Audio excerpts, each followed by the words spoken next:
Hello and welcome to Microsoft Hates Greg. My name is Greg Deckler, and today we're going to be talking about this email that I received from Adam Saxton, of all people. Um, Bizarre. But so anyway, but I finished. You'll notice that there's only just a, crazy amount of tabs up here, not a insane amount of tabs up here. I finished like taking all of my content that was on Power BI forums and moving it over to Medium. Now it's not all live on Medium because Medium only allows you to publish like a certain number, like 20 articles a day or something like that. And I've moved like 70 articles over in the past like 2 days or 3 days or whatever.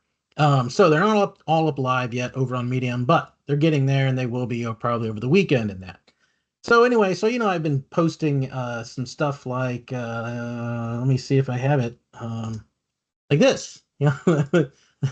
Author remove this, I purposely removed this. And I was leaving this, anyway, obviously this was never going to get printed, so, or published or whatever, but, you know, trying to leave a breadcrumb for people so they know, the stuff just doesn't go away so they actually know where to get it, right?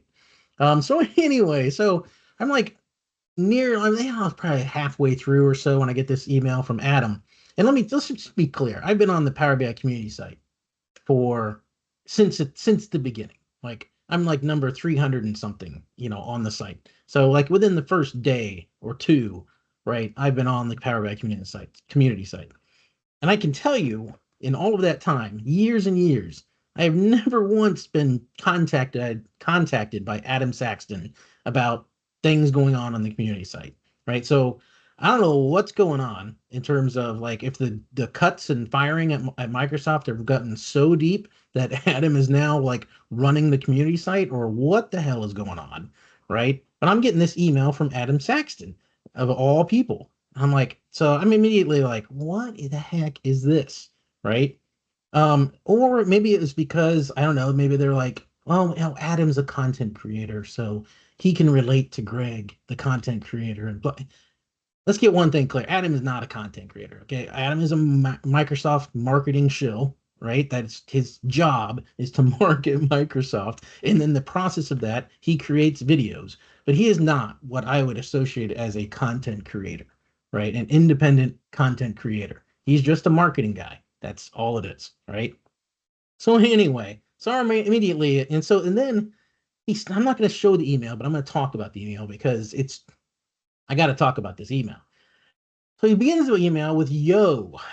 I'm like, dude, that's like three-quarters of the reason I don't watch your dumb, lame, guy in a cube saying he's like, hey, I can't stand that opening, right? Can't stand it, right? So, but that's how he opens up his email, and so I'm really pretty annoyed, right?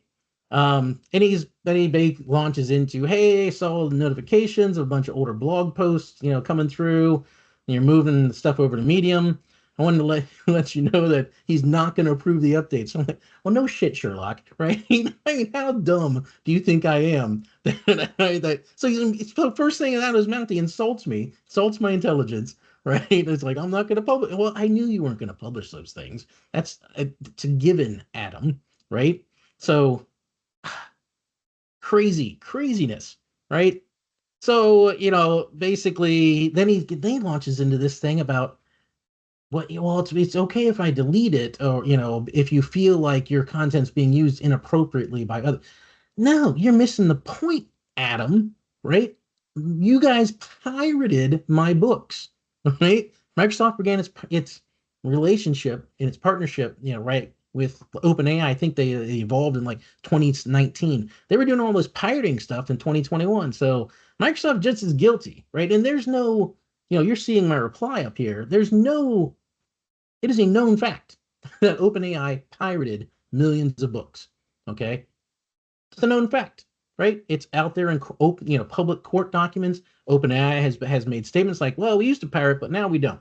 Right? I mean, doesn't forgive the pirating in the first place. Okay. So anyway, he was like, "Oh, I want to reach out and get your opinion, blah blah." And then the kicker, right? Then Adam goes in and like, you should review our terms of service, our term, you should review these terms of use. Like, F you, Adam. Okay, you guys pirate my books. right? And then, but now you're going to try to turn it around like I'm the criminal. Like, oh my God, like I violated your term. Ask me how many F's I have to give about violating your terms of use, Adam, when you guys pirated my books. Okay. This whole email is just annoying as crap. But I think I did a good job of at least not letting that annoyance show in this my response here, right? I'm not gonna delete some blog posts like how to get your question answered quickly or before you post read this because I may be an a-hole, but I'm not a complete dick, right? So as Star-Lord would say. So, but it's just these companies, they're so annoying. They're just so they are so oblivious, right, to the actual issues that authors have with their actions. They're the dumbest people on the planet, or they're just completely oblivious, right, to their actions and their illegalities that they have done, right, and how it harms people, how it harms little guys, right, actual content creators. Adam, okay, so I give two F's about your terms of use, right? You guys stole my books. There you have it. That's all I had for this video. Hope you enjoyed it. I'll see you next time.